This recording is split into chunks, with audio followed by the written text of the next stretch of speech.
Magmahalan ha.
Wag na wag kayong mag-aaway. Magmahalan kayo kasi kayo na lang nandito eh.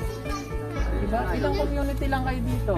Yun ang gusto ko. Magmahalan kayo ha. Magmahalan ha.